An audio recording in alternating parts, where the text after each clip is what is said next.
मुल्क में corona virus के मरीजों की तादाद में लगातार इजाफा देखा जा रहा है। पिछले 24 घंटों में 146 पॉजिटिव केसेस सामने आ गए हैं। मरीजों की मजमूई तादाद बढ़कर 1600 से पार हो चुकी है। हालांकि 124 अफराद अब तक सेहतयाब भी हुए हैं। वहीं कोरोना से मरने वालों की तादाद 38 हो गई है।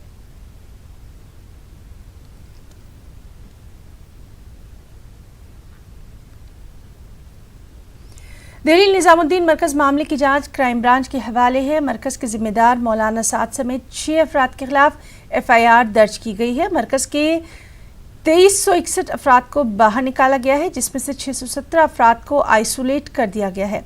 मरकजी हुकूमत ने कहा है कि इस मामले में अच्छे से इलाज हो और सेहतयाब होने की सूरत में बैरून ममालिक के मेहमानों को जल्द उनके वतन रवाना कर दिया जाए। उधर मौलाना अरशद मदनी ने कहा है कि सियासत के बजाय इस मामले का हल निकाला जाए। मरकज के मामले में समाजी और सियासी तंजीमों का भी मिला जुला रद्दअमल सामने आ रहा है। ज्यादातर अफराद का यही कहना है कि निजामुद्दीन मरकज ने गलती की है, लेकिन पुलिस और इंतजामिया भी कटघरे में खड़ी होती हैं। पुलिस इंतजामिया ने अगर वक्त रहते अपना काम किया होता तो आज ये दिन देखने को नहीं मिलता।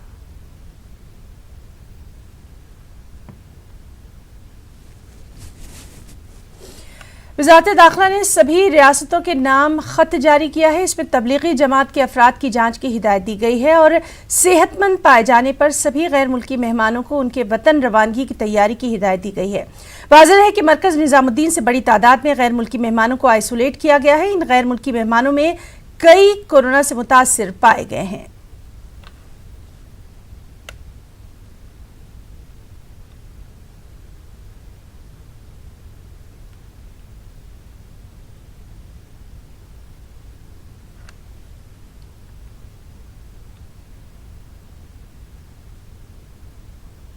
निजामुद्दीन मरकज में कई लोगों के इकट्ठा होने के बाद जिस तरह से देखा गया कि कई कोरोना वायरस के पॉजिटिव पाए गए और कई लोगों की अभी जांच चल रही है। लेकिन जहां तक की बात है, ये है हमारे सामने, मैं आपको कैमरामैन को कहना चाहूँगा कि वो दिखाए, ये ठीक वही सामने मरकज है, वो निजामुद्दीन मरकज, जहाँ पे जो है जमात यहाँ पे इकट्ठा हुए थे, बड़ी संख्या में यहाँ इकट्ठा हुए थे। जिस तरह से सरकारी रिपोर्ट कहती है कि करीब 1548 लोग को यहाँ से इवैक्यूएट किया गया था और 1107 लोगों को क्वारंटाइन किया गया था।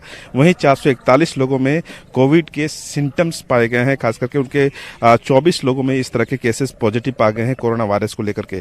यही नहीं, 21 मार्च तक की जो रिपोर्ट है उसके मुताबिक जो है हजरत निजामुद्दीन मरकज में 1746 लोग रह रहे थे, जिसमें 216 विदेशी थे और 1530 भारतीय नागरिक थे। आपको मैं बताना चाहूँगा कि इसमें करीब Malaysia, Indonesia, Thailand, Nepal, Myanmar, Bangladesh, Sri Lanka और किर्गिस्तान के नागरिक थे, वो भारत आए थे और वे यहाँ पे ठहरे हुए थे। बड़ी संख्या में लोग यहाँ इकट्ठा हुए थे और आज अभी यहाँ थोड़ी देर पहले MCD और दिल्ली स्वास्थ्य विभाग की जो टीम है वो यहाँ पे पहुंची है। पूरे इस मरकज को है वो निजामुद्दीन मरकज को किया जा रहा है, सैनिटाइज किया जा रहा है उसको, ताकि जो कोरोना वायरस को लेकर के जिस तरह की यहाँ से खबरें आई थी उसको रोका जा सके, किस तरह से इसको कोरोना वायरस यहाँ जो फैला था उसको किस तरह से कंट्रोल किया जा सकता है, उस बाबत आज यहाँ पे कोशिश की गई है। एक करीब 23 से 24 लोगों की टीम यहाँ पहुंची है इस मरकज में और यहाँ पर वो पूरे जो टीम है, आप देख पा रहे हैं कि यही जो वो सामने जो है यहाँ पे 23-24 लोग अंदर गए हैं, वो पूरे सैनिटाइज किया जा रहा है, इस पूरे क्षेत्र को सैनिटाइज किया जा रहा है और ताकि जो अगर किसी तरह के इस तरह के कोरोना वायरस के पॉजिटिव या सिम्टम्स पाए जाते हैं उनको क्वारंटाइन किया जा रहा है। दिल्ली में भी कई व्यवस्थाएं की गई हैं ताकि इन लोगों को क्वारंटाइन रखा जा सके। लेकिन सबसे बड़ी चुनौती यह है कि जो यहाँ से जो जमात यहाँ से अलग अलग राज्यों में गए हैं उन्हें आखिर कैसे रोका जाए। हालांकि गृह मंत्रालय ने आज एक राज्य सरकारों को पत्र लिखा है जिसमें कहा गया है कि ऐसे लोगों की पहचान किया जा सके और इनकी रिपोर्ट गृह मंत्रालय को सौंपी जाए। कैमरामैन बीनू के साथ अनिल, न्यूज 18 दिल्ली। इसमें करीब 3.5 दिन तक पूरा ऑपरेशन चला। इसमें से पिछले 36 घंटे में बहुत ही सघन अभियान हमारी मेडिकल टीम, पुलिस, हमारे प्रशासन के अधिकारी और हमारे DTC के अधिकारी सब ने मिलकर चलाया। मिला के 2361 लोगों को वहां से निकाला गया, जिसमें से 617 को हॉस्पिटल ले जाया गया है, बाकी को क्वारंटाइन किया गया है। ये 617 वो लोग हैं जिनमें किसी तरह के बीमारी के खांसी जुकाम बुखार इस तरह के सिम्टम्स हैं, उनको हॉस्पिटल में भर्ती कराया गया है और उनकी सघन जांच की जा रही है, उनके सैंपल लेके उनके टेस्ट किए जा रहे हैं। बाकी सब लोगों को क्वारंटाइन किया गया है अलग अलग सेंटर्स पर। जिस तरह से कितने लोगों की जिंदगियां, कितने लोगों की जानों को इन्होंने खतरे में डाला, इसका अंदाजा लगाया जा सकता है। आज पूरा देश जब एक स्वर में एकजुट होकर के इस कोरोना के कहर को खत्म करने के लिए, उसको परास्त देने के लिए, उसको शिकस्त देने के लिए एकजुट खड़ा हुआ है, तो ऐसे हालात में इस तरह की खतरनाक सोच, इस तरह की खतरनाक आपराधिक चीज़ें, इसको हम एक नेग्लिजेंस नहीं कहते, इट्स क्रिमिनल नेग्लिजेंस। आज मस्जिदें ज़्यादातर न सिर्फ हिंदुस्तान की बल्कि पूरी दुनिया की मस्जिदों में नमाजें नहीं हो रही हैं। आज जो है किसी भी मंदिर में, किसी भी गुरुद्वारे में, किसी भी चर्च में कोई धार्मिक गतिविधियां नहीं हो रही है। सभी लोग ईमानदारी के साथ सोशल डिस्टेंसिंग का सम्मान कर रहे हैं।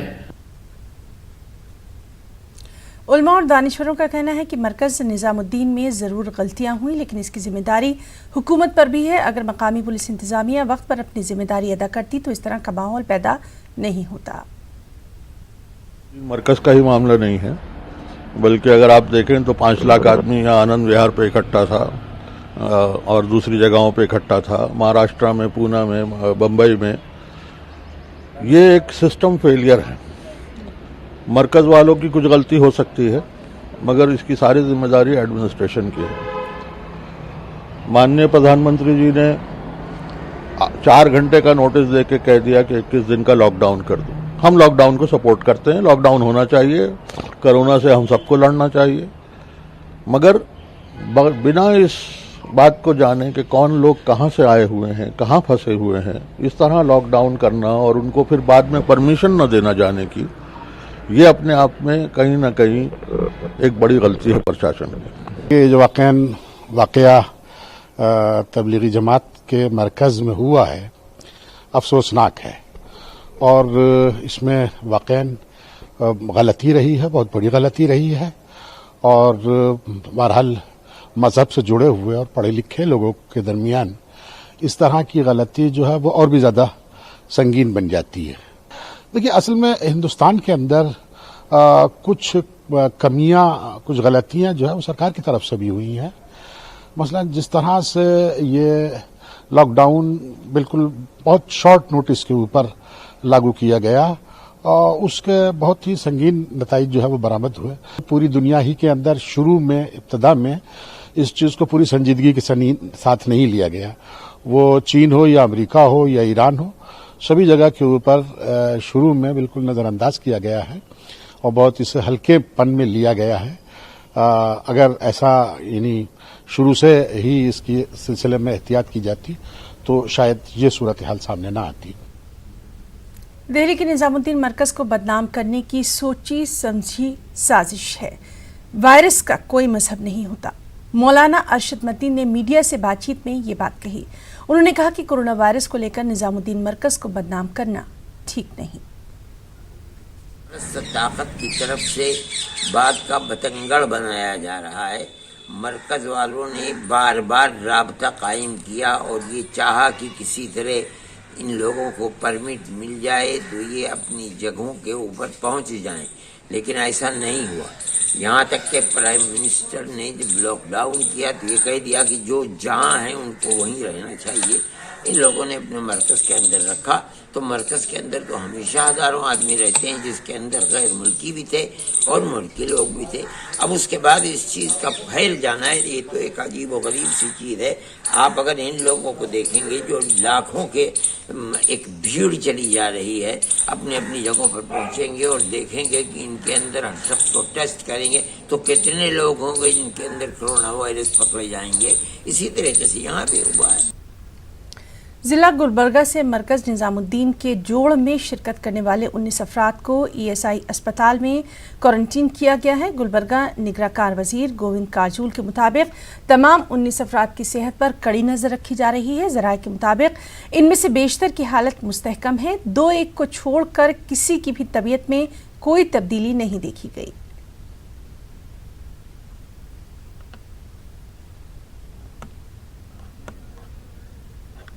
इलाहाबाद की तबलीगी जमात के मरकज़ पर पुलिस ने बड़ी कार्रवाई की। शहर के शाहगंज में वाक़े जमात तबलीग के सबसे बड़े मरकज़ पर पुलिस और महकमा सेहत के अमले ने छापे मारकर मरकज़ में क़याम पजीर 36 लोगों को अपनी हिरासत में लिया। पुलिस ने जिन 36 अफराद को अपनी हिरासत में लिया उनमें से 7 अफराद का ताल्लुक बैरून मुल्क से बताया जा रहा है। इसके अलावा पुलिस ने मरकज़ के करीब वाक़े मुस्लिम मुसाफिर खाने और कई मसाजिद और मदरसों की भी तलाशी ली। तबलीगी मरकज़ के मस्जिद शेख अब्दुल्ला की अमीर और मुतवल्ली समेत पुलिस ने 36 अफराद के खिलाफ FIR दर्ज कर ली है। पुलिस ने हिरासत में लिए गए लोगों को सैनिटाइज करके अलहदा वार्ड में रखा है। तबलीगी मरकज़ पर भारी तादाद में पुलिस फोर्स तैनात है।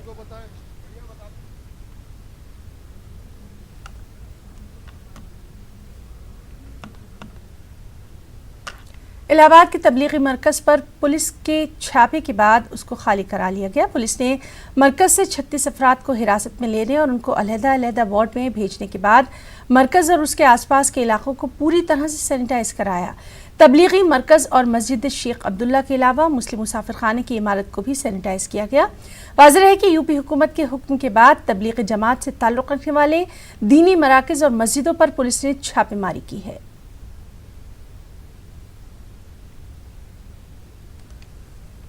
मुल्क के दीगर हिस्सों की तरह मगरबी बंगाल में भी लॉकडाउन जारी है। ममता हुकूमत लॉकडाउन को मुकम्मल तौर पर कामयाब बनाने के लिए पूरी तरह से कमर बस्ता है। मगरबी बंगाल में कोरोना से मुतासिरीन की तादाद में इजाफा हुआ है। अब तक 37 लोग मुतासिर पाए गए हैं। कोलकाता में लॉकडाउन के दौरान हुकूमत की जानिब से सख्त एहतियात बरतने की अपील की जा रही है। पुलिस मुख्तलिफ इलाकों का जायजा ले रही है। वायरस से पूरी दुनिया परेशान है और इस बीमारी को रोकने के लिए हिंदुस्तान में भी लॉकडाउन किया गया है। मुल्क भर में जारी है लॉकडाउन। आप देख सकते हैं कोलकाता की तस्वीर। कोलकाता में लॉकडाउन की ये तस्वीरें हैं। बहुत ही पूरा इलाका जो है वो बंद पड़ा है। आप देख सकते हैं कोलकाता का चौरंगी इलाका, धर्मतला इलाका, पार्क स्ट्रीट इलाका, ये तमाम जो है वो इलाके एक दूसरे को जोड़ते हैं और ये तमाम इलाके जो है बिल्कुल बंद पड़े हैं। दुकानें बंद है। बहुत ही कम जो है वो लोग नजर आ रहे हैं। पुलिस कुछ नजर आ रहे हैं। साथ ही साथ कुछ ऐसे लोग भी देखे जा रहे हैं जो ऐसे वक्त में जब पूरा मुल्क लॉकडाउन है, कोलकाता लॉकडाउन है, सवारियां नहीं मिल रही हैं, दुकानें बंद है, ऐसे में कुछ ऐसे लोग भी हैं जो अपने खिदमात जो है वो अंजाम दे रहे हैं। हालांकि सरकारी दफ्तरों में बिल्कुल बंद कर दिया गया है, लेकिन लोगों को जो है वो काम करने की हिदायत दी गई है। कुछ लोग काम कर रहे हैं। हमारे साथ कुछ ऐसे ही लोग खड़े नजर आए बस स्टॉप पर। उन्हें नहीं मालूम कि उन्हें बस कब मिलेगी। वो अपना काम करके जो है वो वापस जाना चाहते हैं, लेकिन कैसे जाए उनके लिए एक बड़ी परेशानी है। ऐसे वक्त में वो काम तो कर रहे हैं, लोगों के खिदमात तो कर रहे हैं, लेकिन खुद कई तरह की परेशानी से दो चार हैं। बात करते हैं कुछ ऐसे ही लोगों से। लॉकडाउन है फिर भी बाहर निकले। हमारा एसेंशियल सर्विस है, बैंक में है और बैंक का हेड ऑफिस में भी है। तो लास्ट वीक तो एक मैं ऑल्टरनेट डे करके आए हैं, लेकिन अभी जो मिनिस्ट्री का जो इंस्ट्रक्शन है कि बैंकिंग सर्विसेज नॉर्मल सी में रिटर्न होना होगा, तो इसलिए हम लोग अभी रोज आ रहे हैं। मतलब मंडे भी आए थे, मंडे अपना कार लेके आए थे, लेकिन सबसे बड़ी प्रॉब्लम ये है कि ड्राइवर भी अवेलेबल नहीं है। एक तो बस नहीं है, टैक्सी नहीं है, कैब नहीं है, उसको ऑन टॉप ऑफ दैट कोई ड्राइवर भी नहीं है। तो हमारा कार पेट्रोल रहते हुए भी हम नहीं आ सकते हैं। तो इसलिए अभी वेट कर रहे हैं कि कब आएगा, पता नहीं आएगा कि नहीं। सरकारी बस या जो भी मतलब कुछ घर पहुंचने के लिए तो कुछ तो चाहिए। तो बहुत ज्यादा परेशानी है। हमारे घर में मम्मी पापा भी है, वो भी बहुत परेशान है। फोन के बाद फोन आ रहा है और मैं तो मतलब बोल रही हूँ कि हाँ मतलब वेट करो, टेंशन मत लो। आपको क्या लगता है कि ऐसे वक्त में जब ऐसे हालात हैं तो कुछ सोचने चाहिए, कुछ और भी स्टेप लेने चाहिए ताकि जो लोग काम कर रहे हैं उन्हें भी परेशानी ना हो? जरूर ये तो करना ही चाहिए, क्योंकि जैसे हमारा जो बैंकिंग का सर्विस है कि कस्टमर को सर्विस देना है, तो कस्टमर का सर्विस हैम्पर ना हो इसलिए हम लोग आ रहे हैं। लेकिन हम लोगों का जो हम यहाँ से वहाँ हो रहे हैं, मतलब ऑफिस से घर से ऑफिस आ रहे हैं, ऑफिस से घर जा रहे हैं, तो इसका तो कुछ सोल्यूशन निकालना चाहिए। तो कुछ कॉन्वेंस ट्रांसपोर्टेशन एक अगर होता तो बहुत अच्छा होता। देखा आपने कि ये मुलाजमीन जो है वो बैंक के मुलाजमीन हैं, परेशान हाल हैं, कैसे घर जाए इनके लिए एक बड़ा सवाल है। लेकिन इसके बावजूद ये लोगों की खिदमत कर रहे हैं इस उम्मीद पर कि इनकी भी परेशानियों को हल किया जाएगा। कैमरामैन शोमेन के साथ शबाना एजाज, न्यूज़ 18 उर्दू। निजामुद्दीन मरकज़ पर हंगामे के बाद अब दिल्ली के मजनू के टीला गुरुद्वारे में 200 से ज्यादा अफराद को दिल्ली पुलिस ने बाहर निकाला। इन लोगों को दिल्ली के मुख्तलिफ अस्पतालों में शिफ्ट किया गया। गुरुद्वारे को सील कर दिया गया। खबर के मुताबिक मजनू का टीला गुरुद्वारे में 200 से ज्यादा अफराद थे जिन्हें नेहरू विहार स्कूल में शिफ्ट किया गया। 28 मार्च से 200 से ज़्यादा जो लोग हैं वो मजनू का टीला गुरुद्वारे में फंसे हुए थे, जिसकी जानकारी जब कल प्रशासन को मिली उसके बाद प्रशासन हरकत में आई, क्योंकि उससे पहले निजामुद्दीन वाली जो घटना हुई थी उसके बाद लगातार ये अंदेशा लगाया जा रहा था कि कोरोना पॉजिटिव की संख्या बढ़ने वाली है। और उसके बाद गुरुद्वारे में जिस तरह से लोग यहाँ पर थे उनको पहले मेडिकल टीम के द्वारा उनकी जांच की गई और उसके बाद अब बताया जा रहा है, जो सूत्रों के हवाले से खबर निकल कर आ रही है, कि नेहरू विहार जो स्कूल है वहां इन लोगों को शिफ्ट किया जाएगा। हालांकि उससे पहले भी मेडिकल टीम ने इनकी जांच की है। बताया ये जा रहा है कि अभी किसी भी व्यक्ति में किसी तरह के संक्रमण की शिकायत नहीं है और किसी भी व्यक्ति में कोई सिम्टम नहीं दिख रहा है कोरोना का, लेकिन एहतियात के तौर पर इन सभी लोगों को जो है वो नेहरू विहार भेजा जाएगा। रांची के हिंदपीढ़ी इलाके में कोरोना पॉजिटिव का मामला सामने आने के बाद पूरे इलाके को सील कर दिया गया। सड़कों और गलियों में पुलिस एहलकार लोगों से अपने अपने घरों में रहने की अपील करते नजर आए।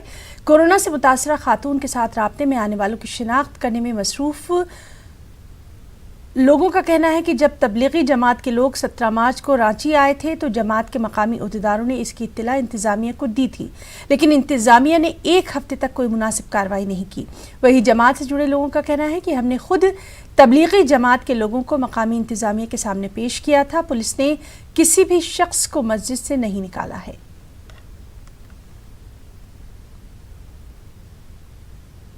रांची के हिंदपीढ़ी इलाके में कोरोना पॉजिटिव पाए जाने के बाद इस पूरे हिंदपीढ़ी की क्या हालत है हम ये जानने की कोशिश करते हैं और दिखाने की कोशिश करते हैं कि पूरी जो है यहाँ पे पुलिस का जो डिप्लॉयमेंट है वो काफ़ी बढ़ा दिया गया है और यहाँ पे काफ़ी चुस्ती और बढ़ती जा रही है। हम लोग को आदेश दिया गया है कि लोग बेवजह घर से ना निकले, बिना इमरजेंसी काम के घर से कोई बाहर ना निकलें, अपने घर में बने रहें। चूँकि कल यहाँ एक कोरोना पॉजिटिव मरीज पाया गया है, इसके चलते हिंदपीढ़ी एरिया को पूरा लॉक किया गया है। कोई दुकानें, कोई तरह की चीज़ें नहीं खुली हैं और सारे लोग बंद हैं और सारे लोग सरकार और प्रशासन के द्वारा जो मापदंड दिया गया है उसका पालन कर रहे हैं।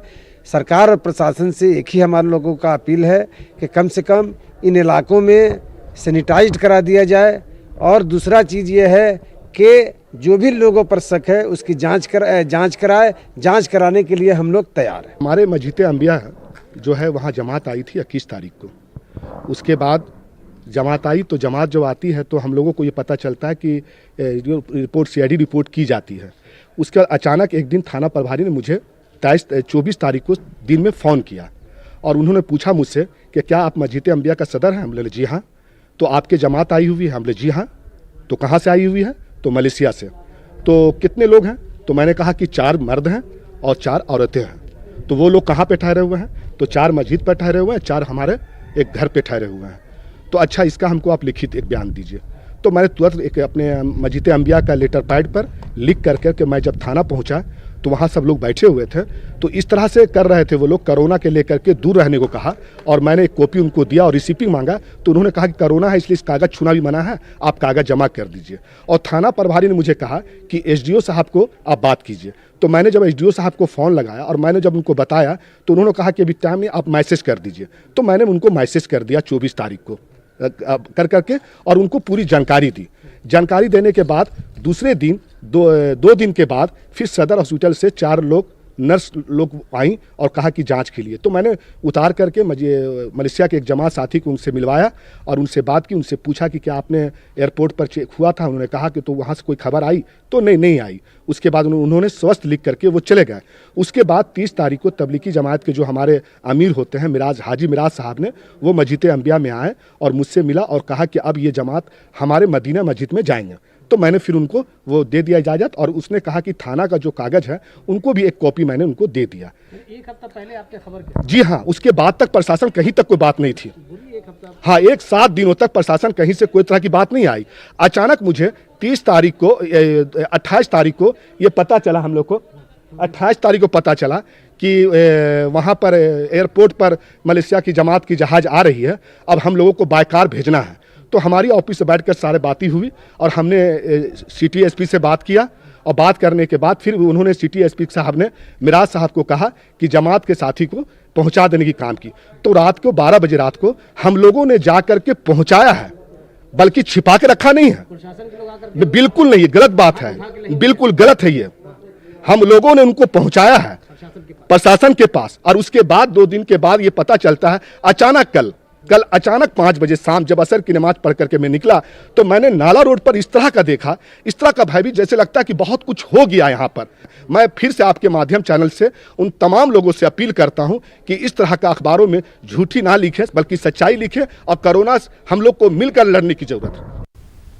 रांची के हिंदपीढ़ी इलाके में कोरोना पॉजिटिव मामला सामने आने के बाद इंतजामिया और डॉक्टर्स की टीम ने मुतासरा अफराद को क्वारंटाइन करने की मुहिम चलाई है। अब तक 23 लोगों को आइसोलेशन में भेजा गया है। हालांकि पुलिस को खातून के राब्ते में आए 29 लोगों से मुताल्लिक खबर मिली थी। पुलिस को दीगर की तलाश है। हमारे नुमाइंदे ने यहाँ का जायजा लिया। पॉजिटिव मरीज मिलने के साथ ही यहाँ पर देख सकते हैं हिंदपीढ़ी इलाके में प्रशासन के द्वारा लगातार संदिग्धों की पहचान की जा रही है और जिस इमारत में कुछ लोग ठहरे थे उन्हें यहाँ पर क्वारंटाइन के लिए ले जाया जा रहा है, आइसोलेशन वार्ड में शिफ्ट किया जा रहा है। और फिलहाल पुलिस की टीम जो है वो यहाँ पर मुस्तैद है और एम्बुलेंसों में भरकर सभी संदिग्धों को यहाँ से ले जाया जा रहा है। फिलहाल प्रशासन और जो लोग हैं यहाँ पर वो भी पूरी तरह से ड्रेस में हैं ताकि इन लोगों को किसी तरह से इसकी परेशानी ना हो और कोरोना के इफ़ेक्ट से ये दूर रह सके।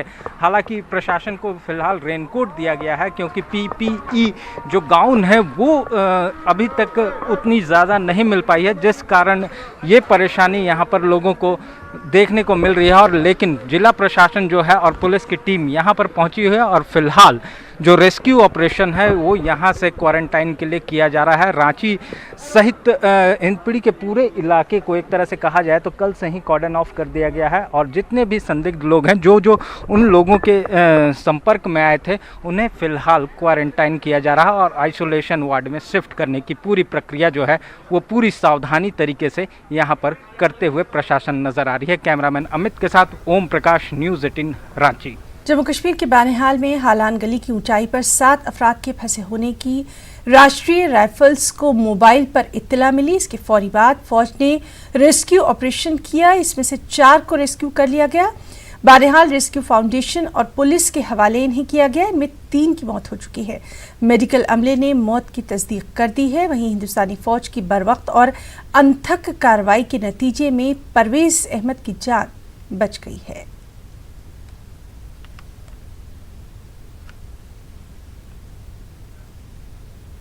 अंजुमन शरई शियान दारुल मुस्तफ़ा के सदर आगा सैयद हसन अल मूसवी अल सफ़ी और अंजुमन शरई शियान शरीयताबाद के सदर आगा सैयद हादी अल मूसवी की निगरानी और हिदायत पर मागाम में रज़ाकारों ने घर घर जाकर सफाई मुहिम अंजाम दी। गली कूचों, बैंकों, ATM मशीनों, बाजारों, मसाजिद और दीगर इदारों में ये सफाई मुहिम चलाई गई।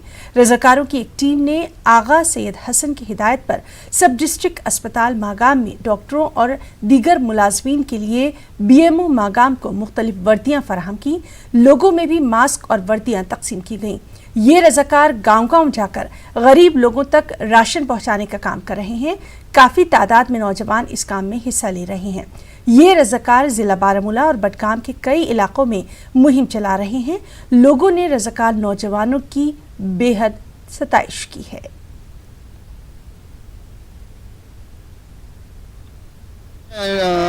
हमारा जो इक़दाम है आगा सैयद मोहम्मद हादी साहब जो हैं उन्होंने हमसे कहा कि आप वॉलंटियर बेमाजर खुदा ये काम कीजिए, जिस गांव में भी आप जाए वहाँ पे छिड़काव कीजिए क्योंकि जो भी ये वबा है उससे हमें छुटकारा मिल पाए।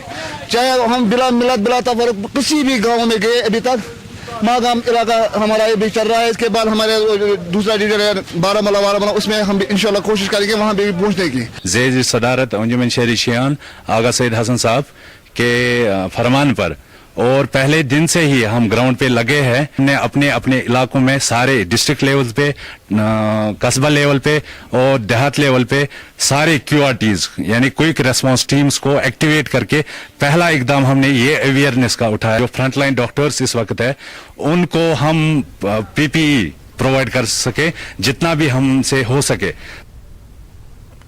मरकजी हुकूमत ने जम्मू कश्मीर यूनियन टेरिटरी में सरकारी मुलाजमत में तकर्री के लिए डोमिसाइल के नए कवायद का ऐलान किया है।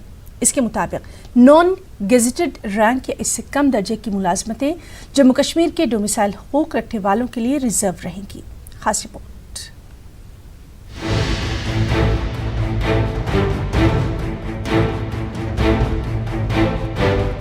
दफा 370 की मनसूखी से पहले साबिक रियासत जम्मू कश्मीर में सरकारी मुलाजमतें सिर्फ यहाँ के मुस्तकिल बाशिंदों के लिए ही रिजर्व रहती थी, लेकिन अब मरकजी हुकूमत ने जम्मू कश्मीर यूनियन टेरिटरी में सरकारी मुलाजमत में तकर्री के लिए डोमिसाइल के नए कवायद का ऐलान किया है, जिसके मुताबिक अब सिर्फ नॉन गजेटेड रैंक या इससे कम दर्जे की मुलाजमतें ही जम्मू कश्मीर के डोमिसाइल हुकूक रखने वालों के लिए महफूज रहेंगी, जबकि हिंदुस्तान के तमाम शहरियों समेत जम्मू कश्मीर यूनियन टेरिटरी के उम्मीदवार दीगर नॉन गजेटेड या गजेटेड ओहदों के लिए अहल होंगे।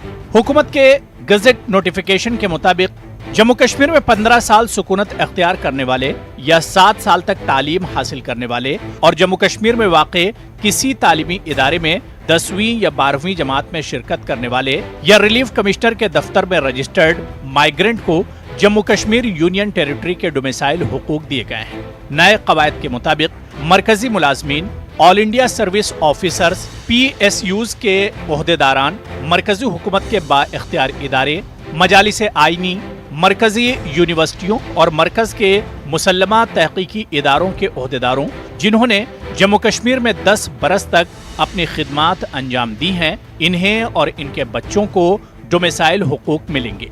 मज़कूरा ज़ुमरे के तहत आने वाले वालिदैन के बच्चे अगर रोजगार, बिजनेस, दीगर प्रोफेशनल और वोकेशनल वजूहात की बिना पर जम्मू कश्मीर यूनियन टेरिटरी के बाहर रहते हैं, उन्हें भी अब जम्मू कश्मीर का डोमिसाइल माना जाएगा। नए कवायद के मुताबिक डिप्टी कमिश्नर के बजाय तहसीलदार को डोमिसाइल सर्टिफिकेट जारी करने का इख्तियार दिया गया है। इसके अलावा रियासती हुकूमत की तरफ से तकर्रुर करदा खुसूसी अफसर को भी ये इख्तियारात होंगे। Bureau report, news 18 Urdu. सरकारी मुलाजमत में तकर्री के लिए डोमिसाइल के नए कवायद की जम्मू कश्मीर कांग्रेस ने मुखालफत की है। न्यूज़ 18 से बात करते हुए पार्टी के तर्जुमान रविंद्र शर्मा ने कहा कि ये लोगों और ख़ास तौर पर नौजवानों के मुफादात के बरक्स है। शर्मा ने इल्ज़ाम लगाया कि बीजेपी ने जम्मू कश्मीर के नौजवानों के साथ धोखा किया है। क्या था कि आपकी नौकरी प्रोटेक्ट रहेगी। दफ़ा 370 हटाने के बाद, स्पेशल दर्जा हटाने के बाद जम्मू कश्मीर के युवाओं को जम्मू कश्मीर के जो जॉब्स हैं उसमें कोई नुकसान नहीं होगा। वो सामने नज़र आता है कि जो आज जम्मू का युवा भी है वो भी ठगा हुआ महसूस करता है कि भारतीय जनता पार्टी जो कहती थी कथनी और करनी में बहुत अंतर है। और दफ़ा 370 स्पेशल दर्जा टूटने से उनको नौकरियों में जो रिस्ट्रिक्शन या प्रोटेक्शन थी वो ख़त्म हो गई और इस डोमिसाइल से कोई प्रोटेक्शन उनको नहीं मिली। रादर जो उनको कहा जाता था कि बहुत सी नौकरियां बाहर से भी आपको मिलेंगी, बहुत इंडस्ट्री आएगी, वो तो वक्त बताएगा कि आएगी कि नहीं आएगी। लेकिन जम्मू कश्मीर के जिस तरह के हालात रहे हैं वो तो नामुमकिन लगता है। लेकिन जो गवर्नमेंट जॉब जम्मू कश्मीर के युवाओं को मिलता था आज उससे भी वो वंचित रह जाएंगे। ये एक मैं समझता हूँ बहुत बड़ा धोखा है। जम्मू कश्मीर अपनी पार्टी ने डोमिसाइल के नए कवायद पर मरकजी हुकूमत की नुक्ताचीनी की है। श्रीनगर में न्यूज़ 18 से बात करते हुए पार्टी लीडर रफ़ी अहमद मीर ने इस ऑर्डर की टाइमिंग पर सवाल उठाए। उन्होंने कहा कि ये वैसा भी नहीं है जिस तरह की मरकजी हुकूमत से उम्मीद थी। मीर ने कहा कि तमाम जमातों को इसकी मुखालिफत में मुत्तहिद होना चाहिए। मीर ने कहा कि कश्मीरियों की नौकरी और ज़मीन के हकूक़ के तहफ़्फ़ुज़ के लिए उनकी पार्टी हर मुमकिन कोशिश करेगी। ये अफसोसनाक वाक़ा है। पहले तो बहुत ही गलत टाइम पे ये ऑर्डर हो गया है, जबकि सारे दुनिया के लोगों को जान के लाले पड़े हुए हैं, कोई एक्टिविटी जारी नहीं है।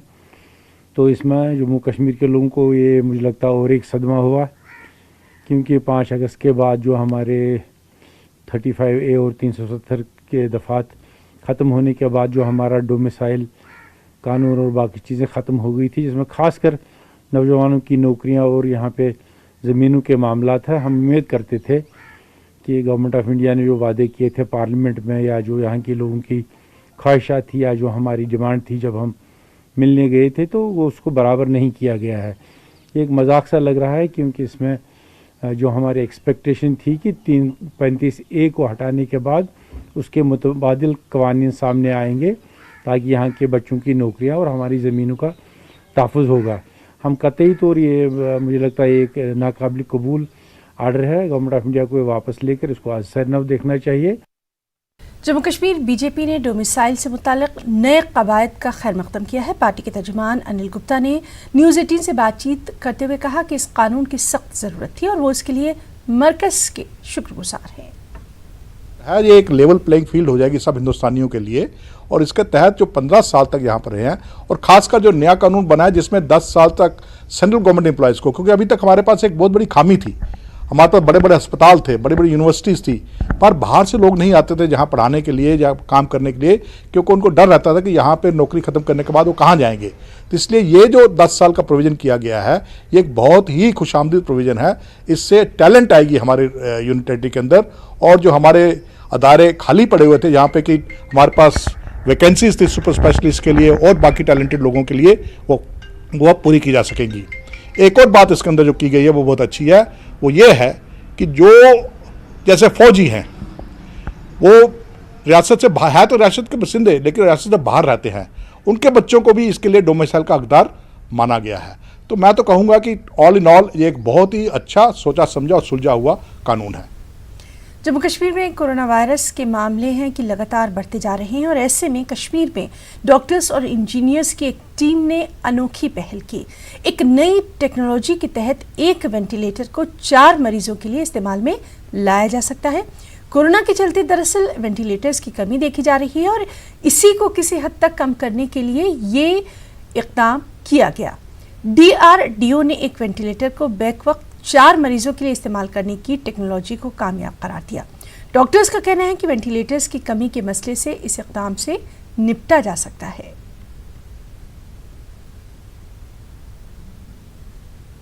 We are trying to divide one ventilator for 4 people, which is a method which has been approved by US Food and Drug Administration to be used in critical situations. The idea basically is to divide the concentrated oxygen being supplied by a ventilator in a critical situation. Given this scenario, the ventilators in such situations cannot be divided for critically ill patients with predisposing lung conditions. Given the situation where we are in a huge crisis kind of a situation, this is what we have thought of. We have printed splitters through 3D technology, and we shall be using those splitters in one ventilator to divide it into 4. During this turmoil, we checked that there are very low number of ventilators in our valley. So what we devised a policy to make the simulators, which was made by the 3D printing in the University of Science and Technology. And what we are seeing, we are checking here the validity of these simulators. So what we do, we have used one simulator at the expiratory limb, one simulator at the inspiratory limb. Okay, fine. That's what we are going to do. So each inspiratory limb goes from the one simulator to different 4 patients, using the HME filter separately for each patient. And then the expiratory limb goes again to the simulator. All expiratory limb go to expiratory limb through the expiratory simulator, expiratory limbs. Fine. So these are the simulators where we have the one inspiratory limb. This is inspiratory limb, and these are the attachments for either inspiratory or for expiratory limbs. UP में corona से दूसरी मौत मेरठ में हुई। Corona virus से मुतासरा शख्स मेरठ के Lala Lajpat Rai medical college में गुज़िश्ता 4 रोज से ज़ेर इलाज था। मुतासरा शख्स की उम्र 72 साल बताई गई है। मेडिकल कॉलेज के डॉक्टर्स के मुताबिक 29 मार्च को मुतासरा शख्स को भर्ती किया गया। गुज़िश्ता शब तबीयत ज़्यादा ख़राब होने की वजह से मुतासरा शख्स को वेंटिलेटर पर रखा गया, लेकिन आज दोपहर में बुजुर्ग की मौत हो गई।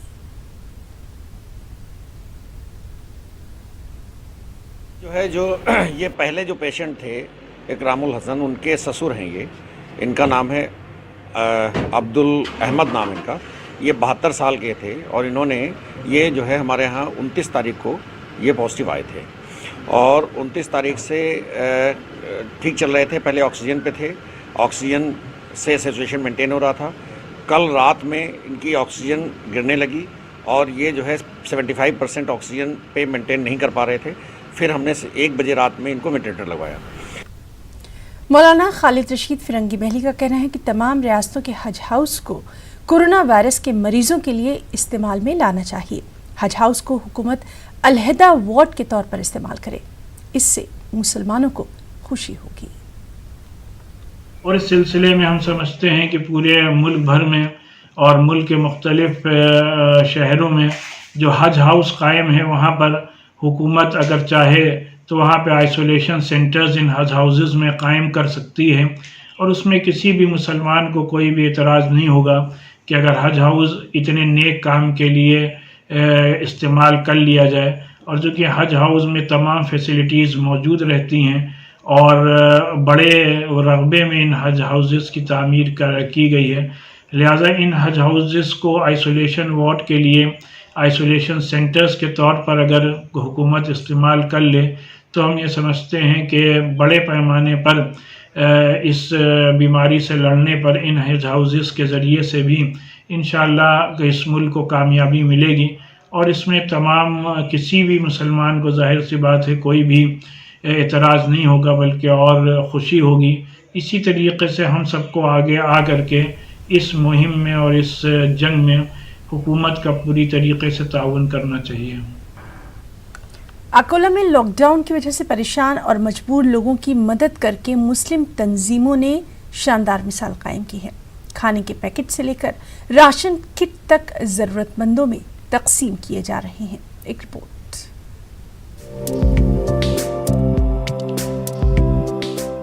कोरोना वायरस को लेकर लॉकडाउन की वजह से आम जिंदगी मफलूज होती दिखाई दे रही है। अस्पतालों और मुसाफिर खानों के अलावा अकोला शहर के मुस्लिम आबादी में लोग रोजमर्रा की जरूरतों के लिए तरस रहे हैं। ऐसे में चंद मुस्लिम तंजीमों ने अलग अलग तौर पर मदद के लिए हाथ बढ़ाए हैं। फ्लाइंग कलर्स ग्रुप की तरफ से रोटी बैंक चलाया जा रहा है, जिसमें दोनों वक्त लोगों को खाना और अनाज मुहैया किया जा रहा है। अल्हम्दुलिल्लाह, सबसे पहले तो मैं अल्लाह ताला का शुक्र अदा करता हूँ कि उसने इन नाजुक हालात के अंदर हमारी टीम को ये सादत दी कि हम लोग जो है तो गरीब लोगों की मदद कर रहे हैं। हमारा फ्लाइंग कलर्स फाउंडेशन की जानिब से ये जो लॉकडाउन का पीरियड चल रहा है इसके अंदर बहुत सारे हॉस्पिटल्स के अंदर पेशेंट एडमिट है जिनका खाने का कोई नज़म नहीं था। हम लोग वहाँ पर जो है तो तकरीबन 200 लोगों का खाना सुबह, 200 लोगों का खाना शाम में पहुँचा रहे हैं। इसी तरह रास्ते से चलने वाले जो फकीर है, गरीब लोग हैं, उनको भी खाना पहुँचा रहे हैं। सलम एरिया के अंदर भी जो है तो खाना हमारी जानिब से पहुँचाया जा रहा है। सियासतदानों, शायरों और समाजी कारकुनों ने भी शहर में नागरिक साहित्य ग्रुप तश्कील देकर मुस्लिम मोहल्लों में इमदादी काम शुरू किया है। मजदूर, गरीब और जरूरतमंद अफराद को इस ग्रुप की जानिब से किट दी जा रही है, जिसमें चावल, गेहूं, शक्कर, तेल और दीगर साजो सामान दिए जा रहे हैं। ये हम सब दोस्तों ने मिलकर एक ऐसा प्लानिंग करे कि हमने एक नागरिक सहायता करके एक ग्रुप बनाए और ग्रुप के अंदर लोगों से अपील करें कि आपका जो भी दे सकते, थोड़ा बहुत पैसा, जो चावल, तेल, जो भी आप जमा कर सकते। तो अल्हम्दुलिल्लाह हमारे पास में एक अच्छी बड़ी रकम आई जिसके माध्यम से हमने एक किट बनाई और अल्हम्दुलिल्लाह अभी तक हमने 2000 किटों का वाटअप कर चुके हैं और आगे भी रिक्वायरमेंट हमारे पास ज़्यादा है। तो मेरी आवाज़ अगर जिन लोगों तक पहुंच रही है, अगर वो मदद करना चाहते हैं तो अकोला के अंदर नागरिक सहायता ग्रुप करके है, आप उसको मदद करें। जमात इस्लामी हिंद, जमीयत उलमा हिंद और दीगर तंजीमें भी बड़े पैमाने पर गरीबों में राशन किट तकसीम करने का काम कर रही हैं, जिसकी जिला इंतजामिया ने सताइश की है। मुसीबत की इस घड़ी में मुस्लिम तंजीमों की जानिब से चलाए जा रहे इन फलाही कामों को वसी पैमाने पर करने की जरूरत है और ये तभी मुमकिन हो पाएगा जब अहले खैर हजरात इसके लिए आगे बढ़ें। न्यूज़ 18 उर्दू के लिए अकोला से रिजवान खान की रिपोर्ट। एक जानिब जहां नफसा नफसी का आलम देखा जा रहा है, कोरोना वायरस से मरने वालों की लाशों की बेहुरमती की खबरें गश कर रही हैं, वहीं यूपी के बुलंदशहर में एक लाश को दफन करने के लिए घर से बाहर निकलने वालों के खिलाफ पुलिस ने FIR दर्ज कर ली। 11 अफराद नामजद किए गए। 70 से जायद नामालूम लोगों पर SSP के हुक्म पर यह केस दर्ज किया गया। वाज़ेह है कि बुलंदशहर के थाना औरंगाबाद इलाके में एक नौजवान की मौत के बाद घर से कब्रिस्तान ले जाने के दौरान लोग जनाजे में शामिल हुए थे। पुलिस ने घर के सिर्फ 10 अफराद को जनाजे में शिरकत की इजाजत दी थी।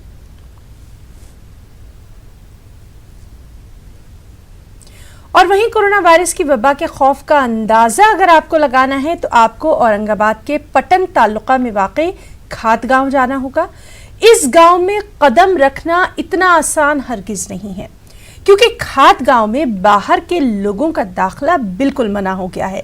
यहां तक कि रोजी रोटी की तलाश में गांव से बाहर गए लोग भी अगर वापस गांव का रुख कर रहे हैं तो उन्हें भी गांव में दाखिला नहीं दिया जा रहा, बल्कि खेतों में क्वारंटीन किया जा रहा है। हमारे नुमाइंदे अजहरुद्दीन ने खादगांव के सरपंच अशोक काकड़े से इस सिलसिले में बातचीत की। कोरोना वायरस की दहशत शहरों से निकलकर अब देहातों का रुख कर रही है। हम इस वक्त पैठन तालुके के खादगांव में हैं। यहाँ पर हू का मंजर है, हर तरफ सन्नाटा तारी है, लेकिन यहाँ के लोगों में कोरोना वायरस के ताल्लुक से काफ़ी बेदारी देखी जा रही है। यहाँ पे काफ़ी एहतियाती इक़दामात किए गए हैं। हमारे साथ यहाँ के सरपंच है, उनसे जानने की कोशिश करते हैं कि यहाँ पे क्या एहतियाती इक़दामात है। जी काकड़े साहब, यहाँ पे आपने कोरोना वायरस के ताल्लुक से क्या क्या एहतियाती इक़दामात किए हैं? कोरोना वायरस की वजह से लोग बहुत घबराए हुए, लेकिन लोगों को समझ के बोलते, हम समझाते, डरना नहीं, घर से बाहर निकलना नहीं। लॉकडाउन है अभी फ़िलहाल, जो भी अड़चन आएंगी वो हमारे से बात करो तुम। और जो बाहर से लोग आ रहे हैं, समझो पुणे से आ रहे हैं, बम्बई से आ रहे हैं या औरंगाबाद से आ रहे हैं, उनको हम मल्ले में या खेत में ऐसे इसके हिसाब से ठुरे। इनको कोई तकलीफ है क्या, डॉक्टर की टीम आती, उनको चेक करती। ग्राम सेवक है, सरपंच, पुलिस पटेल, तंटा मुक्ति, ग्राम सुरक्षा दल, सब गांव के तरुण जितने बच्चे वो भी साथ दे रहे और सब लोग मान रहे। ग्रामीण इलाके में जैसा शहरी इलाके में लॉकडाउन है, वैसे ग्रामीण इलाके में भी बहुत लॉकडाउन है। लोग घरों से बाहर नहीं निकले, मंदिर बंद है, मस्जिद बंद है, ऐसे हिसाब से लॉकडाउन है पूरा। जैसा कि आपने बताया कि बॉम्बे पुणे से कुछ लोग आ रहे हैं, तो उनके साथ है तो ये किया जा रहा है। तो क्या ऐसा कोई केस अपने पास हुआ है, गांव में कोई बाहर से आया था? हाँ, बाहर से पुणे से आए तो डॉक्टर, हम जो भी आया हमको समझ में आया, किसने समझे बोला कि आप ले ऐसा ऐसा पुणे से आया ये आदमी गाँव वाला। हम तुरंत वहाँ जब पुलिस पटेल हम जाके और ग्राम सेवक वहाँ तक पहुँचते, हम उनके घर को जाते और उनको पूछते, भाई क्या कहाँ से आए तुम? तो उनको हम डॉक्टर की टीम को बुलाते, उनको थोड़ा सा साइड में रखते, क्योंकि उनको खाना पीना जो भी इंतजाम करता थे ग्राम पंचायत की वजह से, हमारे वजह से, गाँव के सबके इनसे जितना भी करते आता उनके वास्ते उतना कर रहे हम। यानी ये इसमें गांव की भी सेफ्टी है और वो जो बाहर से आ रहे हैं उसकी सेफ्टी के लिए भी सेफ्टी रहना जरूरी है। गांव के कैसा है, एक भी अपन देख रहे दुनिया अपने इंडिया में एक भी पेशेंट लगा तो वो 100 लगते।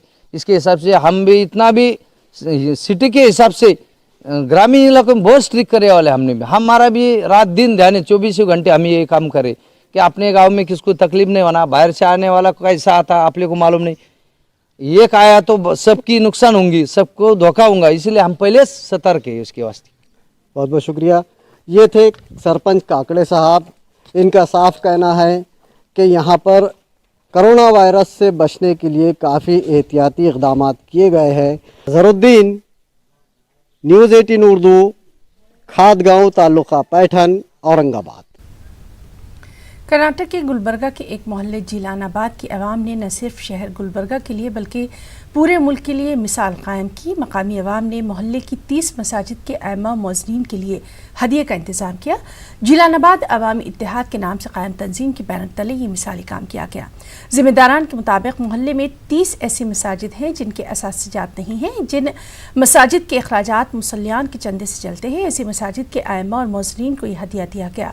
जिलानाबाद और अवामी इत्तेहाद के दरमियान जिम्मेदारों के मुताबिक आइमा कराम और मौज़नीन बाज़मीर अफराद होते हैं जो किसी के आगे हाथ फैलाने से शर्माते हैं, इसीलिए मिल्लत को इनका ख्याल करना चाहिए। उलमा इकराम को आज हम हदिया का नजराना इसलिए दे रहे हैं क्योंकि इनके ट्यूशन्स वगैरह तमाम चीज़ें बंद हो गई है। हमारा तमाम लोगों का एक जिम्मेदारी है कि मस्जिद जिस इमाम के पीछे हम नमाज पढ़ते हैं उस इमाम की ज़रूरत को पूरी करना अवाम का काम है। जिस मस्जिद के मुसल्ली आते हैं उनकी जिम्मेदारी है। तो हम यही एक छोटी सी कोशिश को हम उलमा इकराम को आज जो हदिया दिए हैं, अल्लाह ताला उनके दिल में कुरान रखा है, आलिम हाफिज़ जो अल्लाह की इबादत करते हैं, हमको एक पैगाम देते हैं। तो अल्लाह ताला इस छोटी सी कोशिश को, हमारे गुनाहों को अगर माफ़ करना है तो हम आज उलमा इकराम के हर ज़रूरत को पूरी करना चाहिए, जब भी इस बीमारी से निजात होंगी।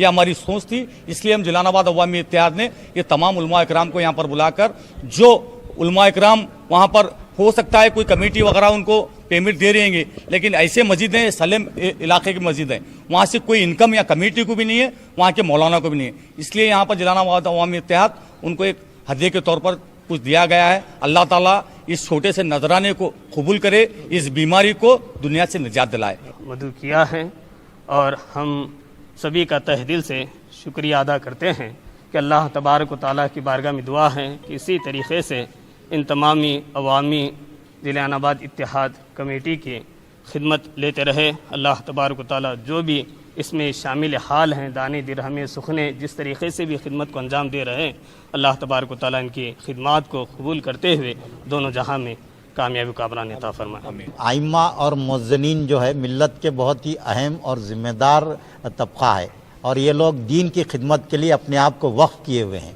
तो इनका अपना कोई ज़रिया आमदनी नहीं है, तो इसके लिए ज़रूरी है कि हम इनकी ज़रूरियात को पूरा करें। और सबसे पहले जो हम खैर काम करते हैं, फलाह का काम करते हैं, तो सबसे पहले अगर कोई मैं समझता हूँ कि इमदाद के मुस्तहिक़ हैं तो आइम्मा और मुअज्जिनीन हैं, लेकिन हमारी तवज्जो इस तरफ नहीं जाती। मिल्लत में ऐसा कोई नज़्म होना चाहिए कि जो गरीब आइम्मा और मुअज्जिनीन हैं उनकी ज़रूरियात का भी ख्याल रखा जाना चाहिए। नई दिल्ली के निज़ामुद्दीन में मुनक़्क़दा तबलीगी जमात में शामिल होने वालों में झारखंड के जिन लोगों का नाम सामने आया, उनमें झारखंड के वज़ीर हाजी हुसैन अंसारी के बेटे मोहम्मद तनवीर का नाम भी लिया जा रहा है। लेकिन बेटे के जमात में शामिल होने से इनकार के बाद अब हाजी हुसैन खुद भी बेटे के बचाव में आगे आ गए हैं।